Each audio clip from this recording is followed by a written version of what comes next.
Hola, ¿cómo están? Bienvenidos a Conciencia Inclusiva. Hoy vamos a hablar de un tema tremendamente relevante para todos, ¿no? Los derechos reproductivos, pero obviamente muchísimo más vulnerados como cada uno de los derechos que tenemos en el caso de las personas en situación de discapacidad. Para eso tenemos un tremendo panel para hablar de estos derechos reproductivos que no incluyen solamente el derecho a tener hijos, sino a hacerse cargo de ellos, y también a la sexualidad sin reproducción en el caso que así no se quiera, o con reproducción en el caso que así se estime que es el deseo, ¿no? Y el derecho también a la afectividad. Muchos de esos negados para las personas en situación de discapacidad y vulnerados constantemente. Nos acompaña hoy día Catherine Muñoz. Catherine, muchas gracias por estar con nosotros. Gracias a ustedes. Catherine es presidenta de la Unión Nacional de Instituciones de Ciegos de Chile. Es ciega, tiene cataratas y retinitis pigmentosa. Tiene un hijo, Felipe Aceituno, de 23 años. Usted la ve muy joven, pero tiene un hijo de 23 años. Lo menciono porque la Catherine se embarazó muy joven y ya nos va a contar qué ocurrió en ese momento. Todavía no nos lo cuentas, pero es súper importante.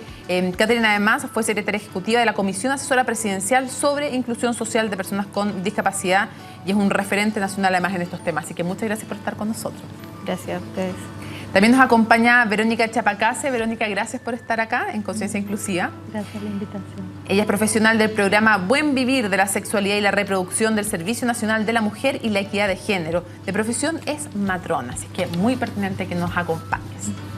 Está también con nosotros Paulina Bravo. Paulina, gracias por estar con nosotros. Gracias. Paulina es la directora del Observatorio de Derechos Sexuales y Reproductivos de las Personas con Discapacidad, ODISEX. Además es abogada de la Corporación de Asistencia Judicial. Fue delegada del Estado chileno para rendir el primer examen de Chile ante el Comité de Expertos de Naciones Unidas por la Convención de los Derechos de las Personas con Discapacidad y además integra una mesa de expertos en el Ministerio de Justicia para el análisis de la capacidad jurídica de las personas con discapacidad, que también es otro de los temas en los cuales permanentemente se les vulneran sus derechos. Así que muchas gracias, Paulina, por estar con nosotros. Y Elvira Quiroz. Elvira, gracias por acompañarnos. Tiene 32 años, está casada hace 2 años, tiene distonía. Ya te vamos a preguntar para que tú misma expliques de qué se trata eso. Es una enfermedad que puede ser hereditaria y que a los 10 años se te comenzó, ¿no?, a manifestar. Entonces, muchísimas gracias a todos por acompañarnos y lo primero que a mí me gustaría preguntar es que tú misma, Elvira, contaras justamente en qué consiste esto de la distonía. La distonía es una enfermedad neurológica que genera movimientos involuntarios y contracciones musculares y que se maneja con fármacos, no tiene cura, es una enfermedad catalogada como rara o poco frecuente y se desarrolla en la infancia o a los 30 años en adelante, más o menos. En tu caso fue en la infancia, fue a los 10 años. Sí, porque fue hereditaria. Mi mamá tiene distonía y yo tengo distonía. Justamente, se heredó de tu madre a ti, sí. Pero entiendo que ella no sabía que era hereditaria cuando quedó embarazada, ¿no? Tuvo sus 3 hijas y se enteró justo después de tener la tercera y que era hereditaria. Y justo envejeció con los síntomas. Perfecto. Porque no tenía idea de nada. Y una pregunta, ¿la distonía es progresiva en su desarrollo o se estanca si la tratas, como decías tú, con medicamentos? No, en la infancia es drástica, es agresiva y si no se hace nada, la mayoría de los casos mueren. Dopados o con calmantes. Sí. Yo tuve la suerte de tener una buena recursos económicos para poder tratarla con cirugía cerebral y otras cosas para evitar ese fin trágico. Y yo sé que además una de las últimas cirugías que te has hecho tiene un objetivo muy bonito, pero no me lo cuentes todavía, así que no me cuentes todavía de eso. Catherine y Paulina, tal vez empezar contigo, Catherine. ¿Puedes contarle a la gente también en qué consiste la razón? Porque tú tienes cataratas, pero además tienes retinitis pigmentosa. Tú quedaste ciega, ¿a qué edad? ¿Es algo progresivo? Porque la idea también es educar de las diferentes discapacidades. Por supuesto. Bueno, yo quedo ciega por una retinosis pigmentaria o retinitis pigmentosa que se conoce, que es una falta de irrigación y de oxigenación a la retina. ¿En qué edad fue esto? Mira, esto fue en la adolescencia, pero esto no tiene un buen diagnóstico, por lo tanto, de una u otra forma vas a llegar a una disminución paulatina de la visión. ¿Hasta total? Muchas veces parcial, en otras total. ¿Y en cuánto tiempo fue esto? Yo quedé ciega en el año 2002. ¿Y después de cuánto tiempo? Más o menos. Desde que empiezan los primeros por ejemplo, síntomas. de los 15 años en adelante. ¿Ya? Porque primero pasas como una persona con una, como decimos en buen chileno, que eres piti. ¿Ya? Entonces, claro, te tratan, te colocan... La repite y la botellas. Y la verdad te recomiendan muchos oftalmólogos algún lente que te ayude en ese momento, pero en realidad la retinitis va avanzando desafortunadamente. ¿Ya? Y posterior a eso me sale una catarata, pero que no es producto, digamos, de mi ceguera. Mi ceguera corresponde netamente a la retinosis, como dicen los oftalmólogos, ¿sí? Una enfermedad hereditaria, ¿ya?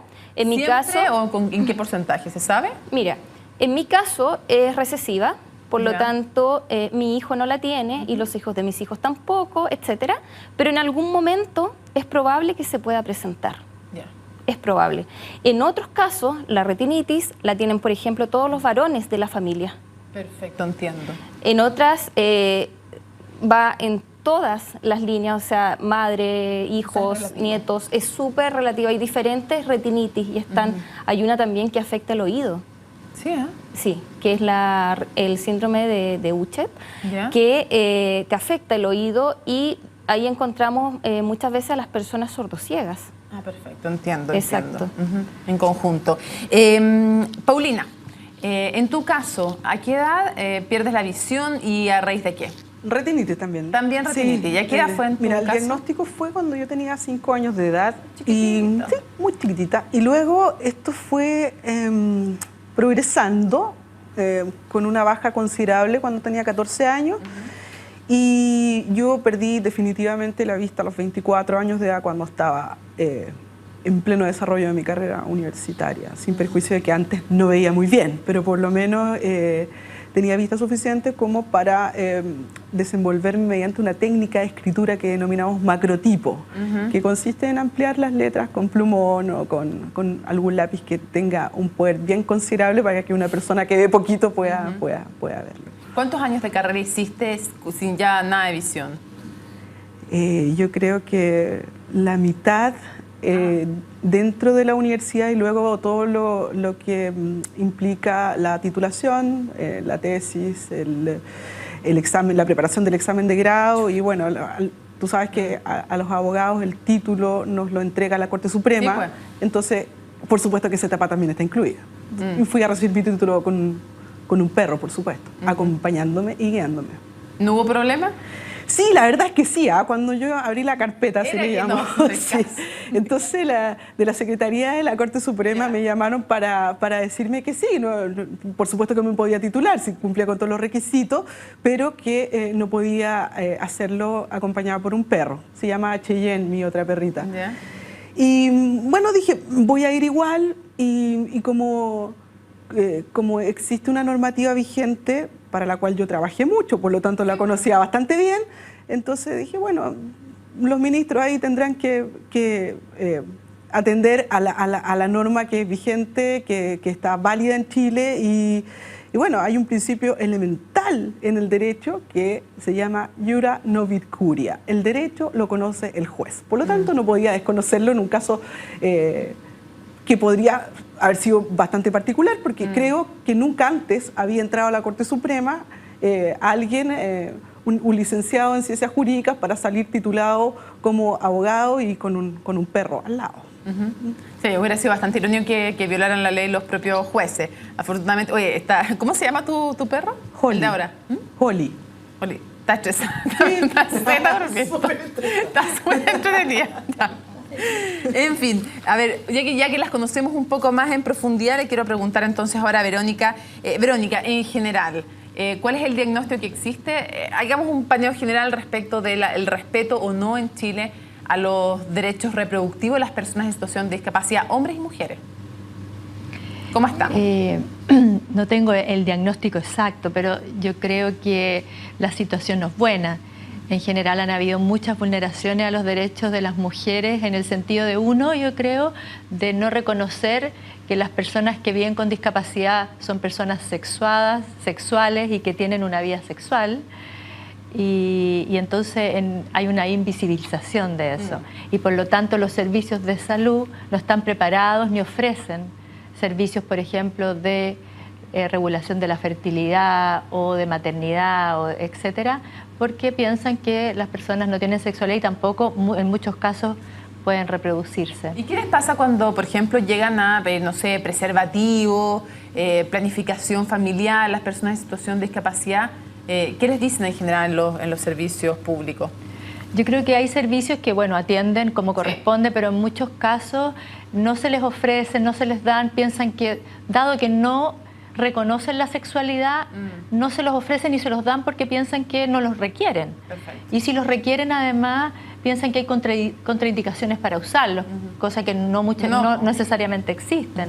Entonces, obviamente, se ven vulneradas en distintas etapas de su vida, tanto en la sexual como en la reproductiva. Y hay casos bien emblemáticos de negación de poder ejercer la reproducción, la maternidad, la crianza en las personas con discapacidad. Hablemos de esta primera capa, porque yo diría que son 3 las capas. Lo primero es el tema del derecho a la sexualidad, después vamos a hablar del derecho a la reproducción y después a la maternidad o paternidad, porque no necesariamente alguien que quiera tener hijos después va a querer criarlos, a lo mejor sí, a lo mejor no, depende, digamos, tengas o no discapacidad, además ese es el punto. Claro. Yo quiero preguntarte, Catherine, respecto a del primer nivel, el nivel de el derecho a la sexualidad, al goce, al placer, al sexo, finalmente a la afectividad también. ¿Cómo ves tú la situación de las personas en situación de discapacidad?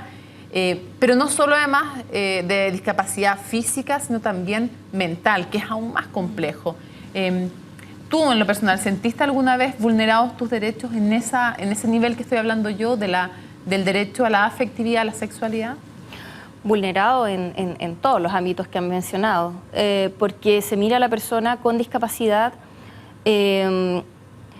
bajo ese prejuicio que cómo va a tener sexo, o sea, cómo una persona con discapacidad se le ocurre tener sexo, o no sé, está prohibido para las personas con discapacidad, pienso yo, desde la mirada y desde el desconocimiento de muchos profesionales como de la gente en general. Las personas con discapacidad somos igual que otra persona, o sea, sentimos quizás de diferente manera dependiendo de la discapacidad que tú tengas. La discapacidad física, como muchas veces lo ha dicho Carolina Pérez, no necesariamente es una penetración. Puede ser una estimulación, no sé, de la oreja, por ejemplo. Y en otras discapacidades va variando probablemente. En la discapacidad visual, yo te digo, o sea, sentimos igual que todas las personas y quizás somos mucho más perceptivos y más sensibles en ese aspecto por lo mismo, porque no tenemos la visión, pero tenemos el tacto, el olfato, el gusto, etc. Entonces, el tema de la sexualidad y de la afectividad es un derecho que ha sido vulnerado y que sigue siendo vulnerado mientras no exista un cambio de mentalidad. Sí. Quería preguntarle, Paulina, ¿hay una cierta infantilización de las personas en situación de discapacidad y sobre todo incluyo ahí a las personas con alguna discapacidad mental? Porque cuando hablamos, por ejemplo, de personas con síndrome de Down, cuando hablamos de personas con autismo, con Asperger, mucha gente los tiende a ver, y a mí me revienta harto eso cuando escucho que son como angelitos. Yo, ¿qué angelitos? Son personas. O sea, el tipo tiene, no sé, 40 años y le dicen el niño, Entonces, no sé si hay también una infantilización de las personas en situación de discapacidad. Es absolutamente cierto, y esto está determinado por un paradigma que aún mantiene sus raíces hoy día en nuestro país, no obstante que al ratificar Chile la Convención Internacional sobre los Derechos de las Personas con Discapacidad y luego al promulgar una ley que materializa esa norma internacional en Chile, impone un cambio paradigmático, lo que implica ver la discapacidad con un enfoque distinto, con un enfoque de derechos humanos.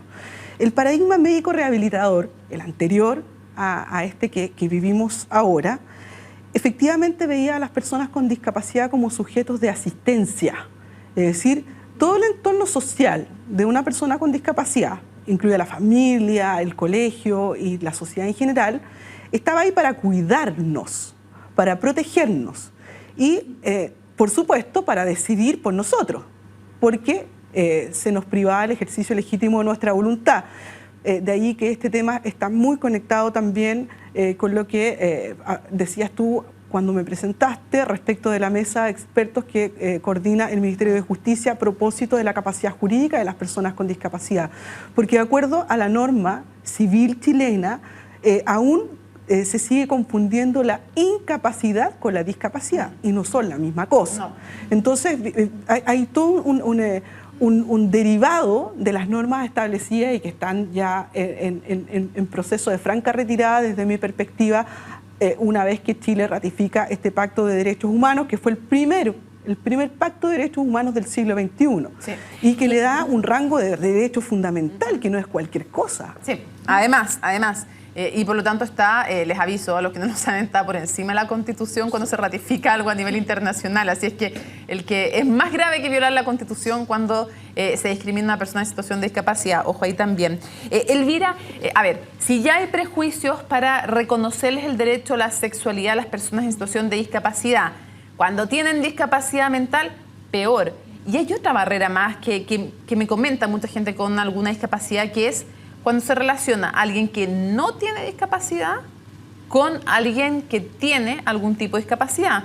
Como que alguna gente siente que ya, si les vamos a reconocer el derecho a la sexualidad, pero entre ellos, digamos. O sea, como, no vayan a mezclarse, sino así como... Y en tu caso, tu marido no tiene ningún tipo de discapacidad. Quiero saber cómo se vive eso también, porque comentarios de las amigas, de los amigos, de la familia, yo imagino que también tienen que haber. Comentarios hay de todo el mundo, pero al final hay decisiones propias, no tiene nada que ver con nada más. En el caso de él, su familia, la familia pareja que no tiene discapacidad es la que tiene más prejuicio, más como más atención. En el caso de la persona que tiene discapacidad, hay como miedo, como estás seguro de qué estás haciendo, estás seguro que te vas a casar con ella, estás seguro de lo que estás asumiendo, teniendo una invasión de tu privacidad. O sea, se meten en todo, se meten en tu decisión de casarte, en tu decisión de tener hijos, en tu decisión de relacionarte con los otros, o sea, no, es una violación ya en todo nivel. Es como que no tuvieras derecho ni siquiera a la privacidad, ¿no? No, porque es como, no pueden creerlo que uno tenga una pareja que se quiera casar con uno. Que te desee. Claro, además. que me desee. Entonces, es como que van le preguntan, ¿estás seguro que estás haciendo? ¿Estás seguro que te vas a hacer feliz con esa persona que tiene discapacidad? Y a ver, una cosa, también me imagino que para la persona que no tiene discapacidad y que sabe que se enfrenta a alguien cuyos derechos han sido vulnerados constantemente, su autoestima también, por personas, pero por el colectivo también de la sociedad, no debe ser fácil. O sea, tal vez tiene que ser alguien bien atinado, tiene que tener sus propios miedos de yo la quiero, me gusta, la deseo. ¿Cómo la conquista también sin invadirla, sin hacerla sentir mal? ¿Le pasa eso también a alguien? Sí, también sí, pero en mi caso fue al revés. Él me buscó a mí. Entonces, él te buscó a ti. Sí. Por eso te digo, pero ya está bien, canchero y todo, seguro y todo, pero a él no le da susto que tú lo rechazaras a él, que tú estuvieras medio a la defensiva. Pero no por la discapacidad, para él no es tema. Perfecto. O sea, no... ¿Para él nunca fue tema? No es tema, nunca ha sido tema. Me conoció en una condición mucho peor de que estoy ahora y nunca fue tema. ¿Y cómo enfrentó él los cuestionamientos de su familia? Él le va a los carros en seco a todo el mundo. Cuando me decían, pobrecita, y decía, bueno, hay una carrera universitaria, ella trabaja, ella no tiene pobrecita nada. O sea, pobrecito, ¿tú qué estás diciendo? Claro, como enchújate, ubícate, pero sí que no. Y siempre ha aprendido a cuándo hablar él y cuándo hackearle yo. Perfecto. Cuando son mis derechos vulnerados, él mira hacia el lado y deja que hable yo.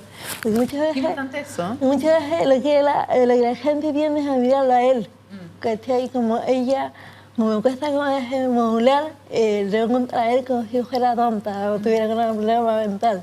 Entonces él lo que hace es mirarme a mí al lado o dar la vuelta y se va. Imagínate lo brutal que es para alguien que tiene una discapacidad mental. Sí, no, por eso te digo, o sea, para mí, que me haga pasar toda persona con discapacidad mental ya es chocante, o sea, para otras personas no voy a hacerlo. Verónica, una de las vulneraciones que está en un segundo nivel y que encuentro bien brutal es la esterilización inconsulta. Sea en casos de discapacidad física, pero sea mucho más fuerte también en casos de discapacidad mental. Enfermedades psiquiátricas graves. ¿Qué pasa con eso? ¿Es muy común en Chile? Pasaba mucho contra la voluntad, obviamente, de las personas, por petición de la familia o del cuidador o cuidadora de las personas. A raíz de eso se han elaborado bastantes normas para resguardar los derechos de las personas y protegerlas en ese sentido. Han aparecido normas desde el año 2000, en que ya se ha establecido de que una persona que está en una situación de no discernimiento por una enfermedad psiquiátrica o mental grave, y en que soliciten los cuidadores o las madres, padres la esterilización, no se hace sin antes pasar, debe llegar un comité ético del sistema hospitalario.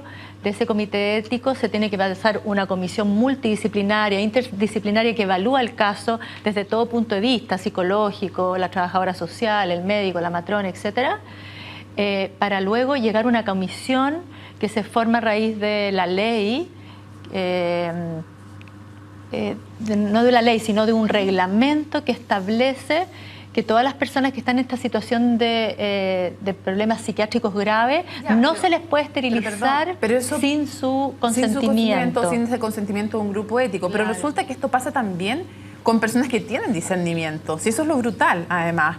Porque pasa con personas con síndrome de Down, que perdónenme, pero tienen discernimiento, con personas con autismo, con personas con una discapacidad física también, pero transmisible genéticamente, o no transmisible, también pasa. Entonces, yo no sé si... Porque se han esterilizado mujeres viviendo con VIH contra su voluntad. Eso también está... Sí. Entonces, pero eso tiene que cambiar. Hoy día hay normativas, leyes, marcos jurídicos que las protegen. En sector público y privado. Yo conozco los casos del sector público, probablemente en el sector privado también, pero no debería ocurrir, porque hoy día, desde el punto de vista de los derechos humanos y los derechos sexuales y derechos reproductivos, son las personas quienes tienen que decidir sobre sus vidas y sus cuerpos. Desde siempre, no es de hoy día, desde siempre, o sea, es una cuestión básica. Es que la visión de la salud y la atención en salud desde una mirada de derechos no es tan antigua. Siempre la salud ha sido muy de decisiones muy patriarcales, verticales y autoritarias de parte del personal de salud hacia las personas. Y hace un tiempo atrás, que no es mucho, la atención de salud y todos los documentos en relación a eso, normativas y leyes, hablan que quien tiene el derecho a decidir son las personas. Ahora, queremos aclarar una cosa. Cuando estamos hablando de temas de salud, no estamos diciendo que la discapacidad sea una enfermedad. No, ni que el síndrome de Down sea una enfermedad. Sabemos perfectamente en este programa, como en varios otros, y especialmente en este, que es una condición genética. Estamos hablando de salud desde el punto de vista de salud reproductiva. Ojo con eso, para que nadie nos vaya a confundir. No, lo que pasa es que estamos hablando justamente de situaciones que se resuelven, o se atienden en el sistema de salud, ¿verdad? Sí, no, pero quise ser el punto para que nadie fuera... Es el sistema el que falla. Sí. Pero no debería existir actualmente esto, porque ahora está regulado. Vamos a escuchar una opinión de un tremendo hombre que nos habla de esto. Después vamos a hablar también a la vuelta, porque no se sabe, es que no se habla de esto. Cuando tratamos de buscar personas que nos contaran sus experiencias, las que encontramos no quieren hablar. Les da mucha vergüenza haber sido esterilizadas de manera inconsulta. No se habla del tema, los hospitales no quieren hablar, las clínicas no quieren hablar. Y es una realidad que existe. De hecho, según algunas estadísticas de ONG, Chile, después de México, es en Latinoamérica el segundo país con mayor cantidad de esterilización en consultas de personas en situación de discapacidad, sobre todo mental. Bueno, hay un hombre, Pablo Pineda, que estuvo hace poco en Chile, el primer universitario del mundo con síndrome de Down que se recibe sin ningún tipo de adaptación en su carrera universitaria. Estuvimos en una charla, tuvimos el privilegio de escucharlo, y él habla justamente cuando se le pregunta respecto de la esterilización de personas con síndrome de Down de manera inconsulta. Veamos qué dice.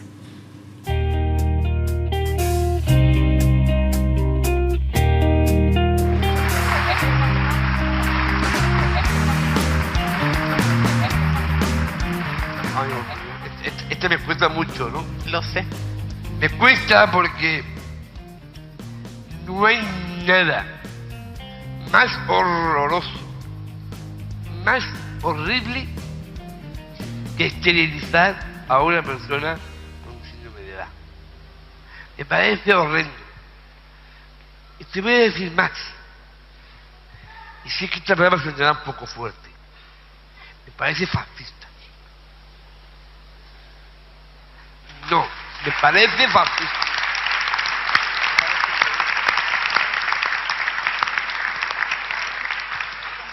Creo que los síndromes de Down tenemos derecho a ser padres. Claro que tenemos derecho, claro que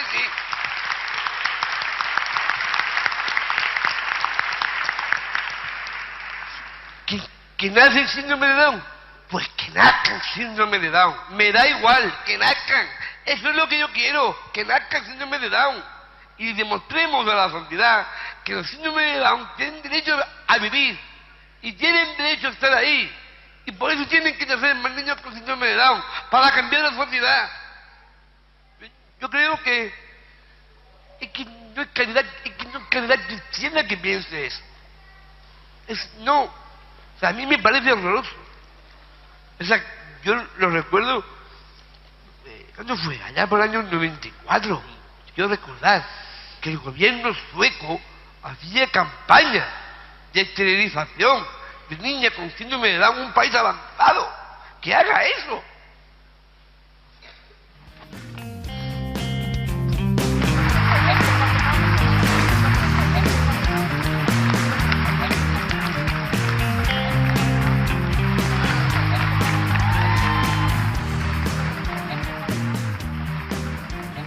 Ahí están las palabras de Pablo Pineda que emocionaron mucho, porque tiene que ver justamente con la esterilización en consulta y con esta idea entre muchos que ojalá que no se reproduzca una persona en situación de discapacidad.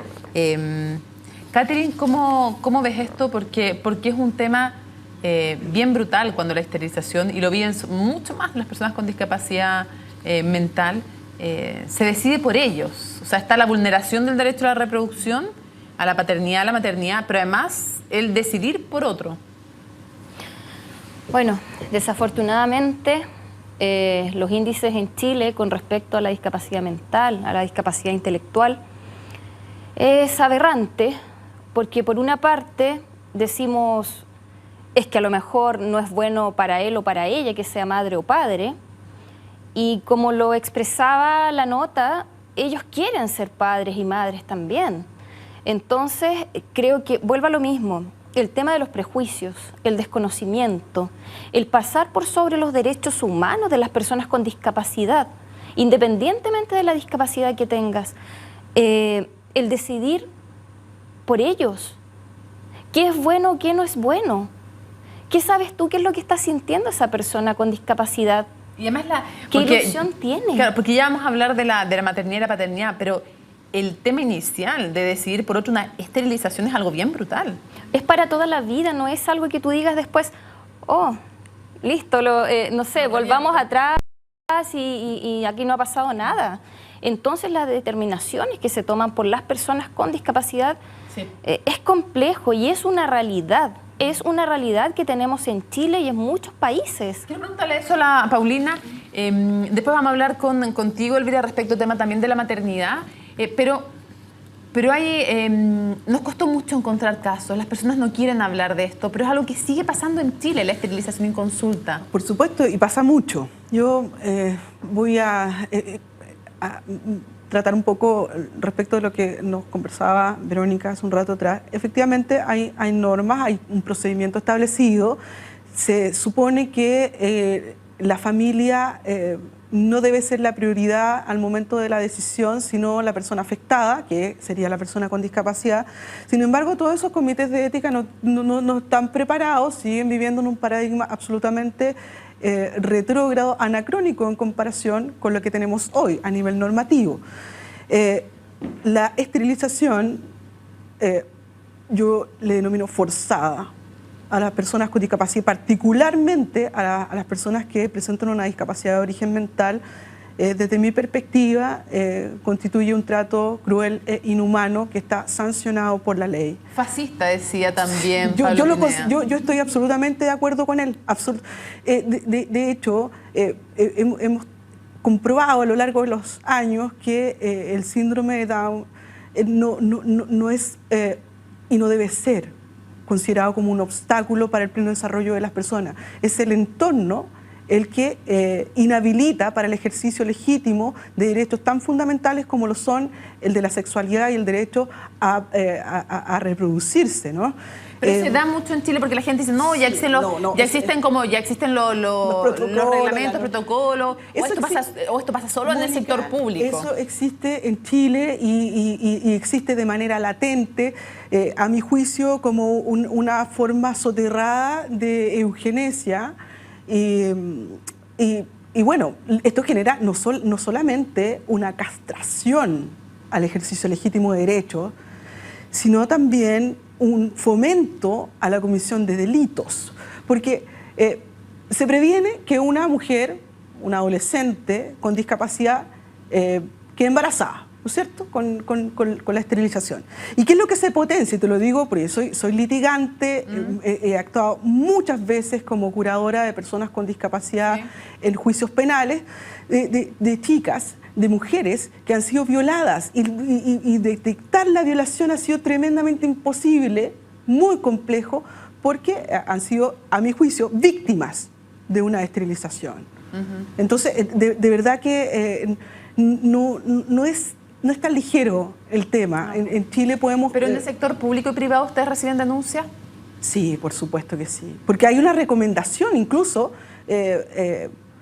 Down 21 insiste mucho en el tema, siempre hay una recomendación por parte de los equipos médicos para propender a la esterilización, para que en el fondo la familia presuntamente tome una decisión informada, pero sin duda es una decisión forzada. Por supuesto que en el sistema público ocurre con más frecuencia porque sabemos que es allí donde se atienden las familias más vulnerables. Sí, claro, ¿no es más fácil que les vulneren sus derechos. Sí. Y antes de irnos a la pausa, Elvira, bueno, ya sabemos, se habla poco, se dice poco este tema, no se reconoce, le da mucha vergüenza a las víctimas de esterilización forzada, les da mucha vergüenza y a sus familias, porque a veces con consulta a las familias y a veces es sin consulta ni siquiera a las familias. Eso, o sea, triplemente brutal. O sea, ya ni siquiera a la familia le preguntan, sino que alguien se siente con el derecho de decir directamente.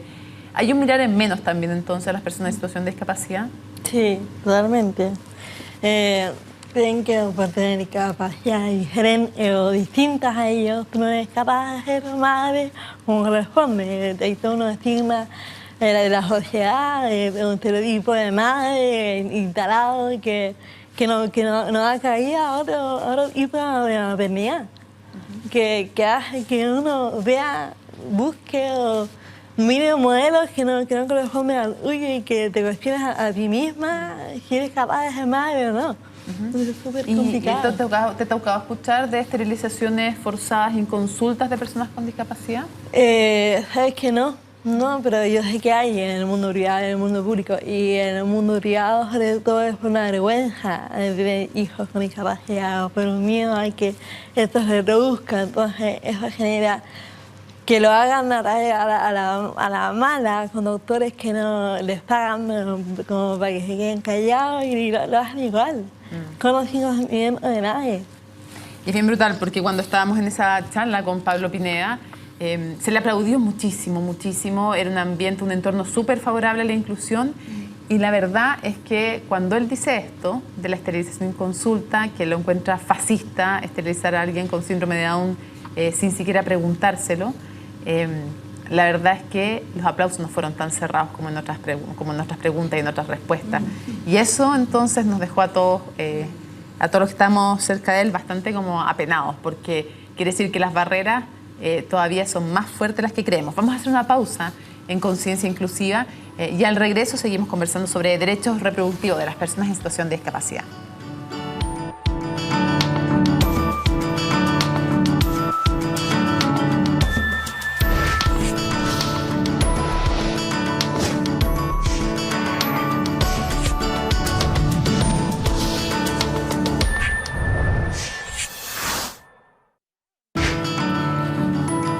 Continuamos en Conciencia Inclusiva hablando sobre los derechos reproductivos, los derechos a ser padre, a ser madre, a tener sexo, a tener sexualidad, a tener afectividad, que son vulnerados constantemente para las personas en situación de discapacidad. Y ahora vamos a pasar a hablar justamente de eso, de la paternidad y la maternidad.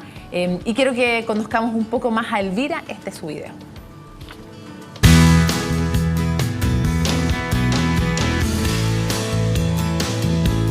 Ustedes se casaron hace 2 años. Sí, hace 2 años estamos casados. ¿Y cuánto llevan pololeando antes? Como 3 años viviendo juntos. ¿Ustedes se han planteado la posibilidad de tener hijos? Sí. De hecho, me operé hace poco, justamente para poder tener mejor salud y poder tener hijos en una mejor condición y mejor calidad de vida. Es un gran tema, la verdad, claro. Uno cuando piensa para atrás, en la época cuando ella nació, no sabíamos todavía que este gen existía en la familia. Lo fuimos desarrollando de a poco. Elvira tuvo su enfermedad recién a los 10 años, que fue bruscamente. Entonces ahí empezamos a averiguar y recién en el año 97 sabemos que hay un gen que provoca esta distonía generalizada. Sí, todos tienen sus aprensiones, su miedo, la herencia genética que pueda tener la guagua y cosas. O sea, para mí no pasa por ahí. No es lo menos ni más porque tenga una distonía. Yo no quiero ser mamá.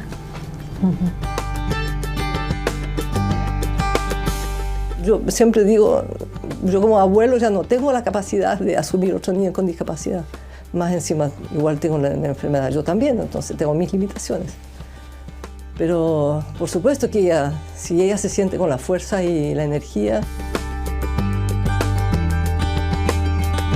piénsenlo bien, estén bien preparados, tengan también la plata necesaria para enfrentar lo que significa tener una persona con dificultades. Y nosotros asumiremos en familia lo que ellos deciden, pero es un tema que ellos como pareja primero tienen que decidir. No están ellos en decidir nada, porque cada uno es dueño de su cuerpo, de derecho a hacer lo que quiera con él, a ser madre, a ser abuela, a ser hija, a ser esposa. Y somos sujetos de derecho y no de caridad ni de nada, y que no dejen que nadie les impongan lo que no corresponde. Ahí está entonces la nota. Le vamos a preguntar el nombre de la periodista que se me olvida. No quiero dejar de dar el crédito. La Nicole Gates, entonces, con su nota, que se acaba de integrar hace poquito al equipo de Conciencia Inclusiva. Así que la bienvenida a la Nicole, además, y las felicitaciones por la nota. Elvira, cuando escuchamos la historia y cuando escuchamos a tu mamá, también hay algo que yo creo que debe ser fuerte para ti, porque tu mamá no sabía que tenía esto, que te lo podía transmitir a ti como hija cuando te tuvo. Sí. Y ella cuenta eso. Sí. Pero ahora ustedes ya saben que está este gen en la familia, que está la posibilidad de transmitir distonía, y los consejos de ella para ti yo sé que son duros. Sí, son muy duros, porque ella no sabe que tiene una influencia en mí, porque es mi mamá, porque tiene lo mismo que yo y todo lo que quieras, pero ella me tuvo hace 30 años atrás. Estamos hablando hace mucho tiempo atrás, a la medicina, hace 30 años atrás. Entonces ella no puede decirme que no sea madre. Yo estoy consciente de que si yo tengo un hijo, corro riesgo de que tenga distonía, pero eso no me hizo menos persona a mí. No me hizo no ser feliz. Yo siempre he sido feliz, de una otra forma. No me impidió casarme, no me impidió tener... Yo no iba a laborar, no me impidió estudiar, o sea, yo hice todo con un poquito más de dificultad que el resto, pero lo hice igual. Entonces mi hijo, si tiene distonía, no va a ser más personas que yo. Y mi mamá sabe, estoy también orgullosa de lo que lograba a pesar de. Entonces hay una contradicción en ella que quiere, pero no quiere que sea mamá. Quiere que adopte, quiere que tenga un bien de surrogante o me da opciones, como que tiene mucho miedo. Pero el miedo es de ella, y ahí hay un límite. Yo no me puedo hacer cargo de su miedo. De que mi vida y mis miedos y mis deseos, no los de ella. Por supuesto, es tu vida. Sí. No te puedes hacer cargo de los miedos que que ella también te transmite. Bueno, lo que decía ella es que la gente con discapacidad tiene menos inclusión laboral, las mujeres aún que son por género y discapacidad. La gente más ligada mucho a la pobreza también. Entonces, también es un tema que queda ahí como en el tintero, como que si uno es madre, pero tienes que tener un trabajo porque no quieres depender de nadie. Entonces, el miedo a la pobreza, que sí. no tengas cómo mantenerte y mantener Sí. a tu familia. Sí. Y la decisión con tu pareja, ¿cómo fue también? Nunca siquiera fue tema si iban a tratar de ser papás o no. ¿Qué pasaba cuando el resto también se empezaba a meter? La familia de él, nuevamente, siempre tuvo miedo a peticiones de que tu hijo va a ser normal, tu hijo, ¿qué es normal? Primero que nada, ¿qué es normal? Nadie es normal, somos todos distintos y no hay nadie normal.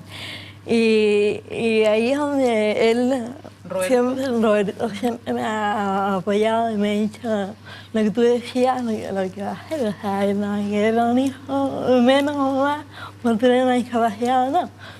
Por lo mismo que pasa en muchas lo que dice padre como papá, o sea, ¿por qué se niega que nos reproduzcamos? ¿Por qué si somos todos distintos, por qué no aceptar esa diversidad? ¿Por qué limitarnos a una forma tan estereotipada de vida? ¿Por qué? Y a mí me choca mucho eso. Además, es bien brutal, porque si lo llevamos al extremo el argumento, Verónica, tendríamos que llevar a toda la gente a que se hiciera exámenes genéticos antes y que le hiciera exámenes genéticos a las futuras guaguas para que no vayan a nacer, ojalá, alguien con discapacidad. Es bien brutal, es bien... Yo comparto lo que dice Pablo, es bien fascista, es bien fascista el argumento. Es una tortura, una violencia extrema. ¿Y cómo lo viven? Porque tú además eres matrona. ¿Cómo lo viven las mujeres y los hombres? Porque también se vulneran los derechos de los hombres que tienen discapacidad y que quieren ser papás. ¿Cómo se vive ese proceso? Pucha, ¿cómo vivir un embarazo cuando están apuntando con el dedo que tú no tienes derecho a tener ese hijo, esa hija? Yo apoyo totalmente lo que decías de qué es lo que es normal, Elvira. ¿Qué es lo que es normal? O sea, no, estamos en una sociedad que no acepta la diversidad. Pero ¿quién coloca el patrón normal? Todos podemos ser diversos y ejercer todas nuestras... ser felices y ejercer todo lo que queramos hacer dentro de esa diferencia. Entonces, cuando tenemos una sociedad que juzga y discrimina tan fuertemente a las personas que son diversas a lo que se espera, obviamente produce mucho sufrimiento, frustración, y como tú dices, los hombres también obviamente lo viven con mucha tristeza, mucha pena de tener no solamente barreras de los sistemas de salud o los sistemas públicos o cualquier otro tipo de sistema o institución, sino de sus propias familias, que es lo que cuenta Elvira, Sí, po. de las personas más cercanas. Sí. Catherine, yo sé que tú te embarazas a los 17 años. 18. A los 18, ok. Y ahí tú también sufres una vulneración de un derecho que en el minuto no lo sentiste como tal, ¿no? Cuéntanos qué pasó. Claro, tenemos que pensar que esto pasó igual hace 23 años atrás, entonces uno a los 18 años no tenía mucho el concepto de los derechos humanos, de la discapacidad, de la vulnerabilidad, etc. Tú sabías que estabas embarazada y punto. Y uno de los ginecólogos que vi, porque vi varios, me dio el nombre de una clínica privada y me dijo que ahí hacían abortos. Así de simple. Yo andaba con mi madre, ¿sabes? Me acuerdo. Y fue fuerte porque tú no lo esperas desde un profesional de la salud, ¿ya? Entonces tú te cuestionas muchas cosas, o sea, lo hace por la edad que tengo, porque, no sé, no pierdas tu adolescencia, porque hay mucho de eso también. No sé, puede ser también, no vas a ser capaz de criar a un hijo, ya que Hay mucho, eso también. tu tema de discapacidad visual va a ir aumentando con el tiempo, por lo tanto igual vas a llegar probablemente a una ceguera total.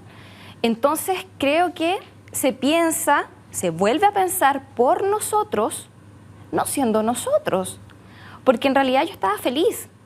Te vienen muchas cosas en el momento, o sea, tienes 18 años, etcétera, etcétera, pero es un ser que está dentro de ti, que está pidiendo, no sé, a gritos a lo mejor venir a este mundo, mamá, quiero conocerte, o sea, por algo está ahí. Pero tú también eres un sujeto de derecho, tienes el derecho a tener ese hijo. Por supuesto. Y si soy o no capaz, o me cuesta más o me cuesta menos, ese es un tema mío, pero no de los profesionales de la salud. Entonces, realmente, uno tiene una discapacidad sensorial, pero ¿qué pasa, por ejemplo, con las personas que tienen una discapacidad auditiva, que tienen un problema complicado de comunicación, que los ginecólogos no están capacitados en lengua de señas, por ejemplo, o como lo decíamos, con la discapacidad mental? ¿Qué pasa con las personas con la discapacidad intelectual? O sea, si me pasa a mí, que es una discapacidad sensorial, que uno la puede mirar que es un poco menos compleja, según los profesionales, ¿ya? ¿Qué esperamos? Sí. Entonces hay que hacer un cambio radical, un cambio en que estamos cumpliendo 10 años de la Convención de los Derechos de las Personas con Discapacidad, 10 años, y está pasando lo mismo. Yo siento que no hay mucho cambio, o sea, entiendo que hayan normas, que hayan comités de ética, que hayan... Pero en lo concreto, ¿qué está pasando? Sigue sucediendo lo mismo, se siguen vulnerando los mismos derechos humanos de las personas con discapacidad. Sí, y todos los días. Y quiero preguntarle a Paulina, porque voy a agregar otra cosa.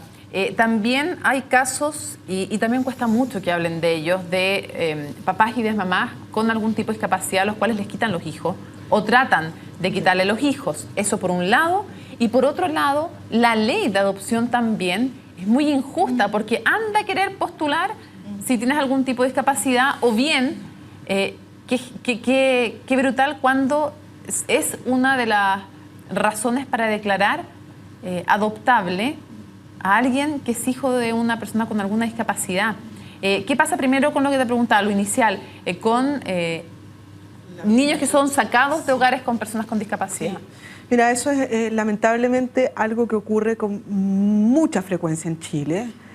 Hace pocos días atrás le decía yo a unos colegas que se estaba transformando en mi especialidad quitarle guagua a los tribunales para devolvérsela a los padres con discapacidad.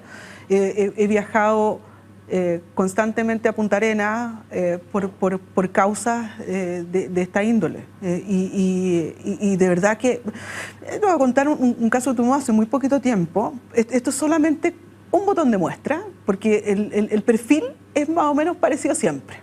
Una mamá con discapacidad auditiva, un papá con discapacidad auditiva, el momento del alumbramiento en el hospital de Punta Arenas, el hospital regional, por lo tanto estamos hablando de un establecimiento público de salud. Y el equipo médico que asistió el parto, matrona por supuesto incluida, decidieron que esa criatura iba a tener problemas de lenguaje en el futuro. Y por consiguiente, cumpliendo con el protocolo que existe dentro de los hospitales públicos, dieron aviso al Tribunal de Familia para que, te estoy contando la verdad, fue público, fue un caso muy público. Ocurrió hace muy poquito tiempo atrás. Entonces, ¿qué hace? Se activa todo el protocolo administrativo, esto va al Tribunal de Familia de Punta Arenas, y el Tribunal de Punta Arenas decreta una medida cautelar. Es decir, que esa criatura no va a ser entregada a la mamá ni al papá mientras no se resuelva por el tribunal. 8 días. Al día 8 fue la audiencia.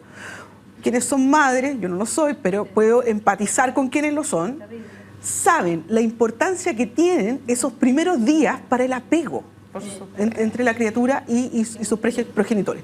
Bueno, decidió el Tribunal de Familia de Punta Arenas, la magistrada Catherine González, que ha sido capacitada por nuestra institución, muchas veces sabe muy bien que el paradigma cambió y que la legislación en el fondo a veces debe ser adaptada, ¿no?, al criterio que... Decidió en favor de la familia. Decidió en favor de la familia, pero no solamente hizo eso la magistrada. Decretó en forma expresa que el hospital había cometido un acto de discriminación en contra de esta familia.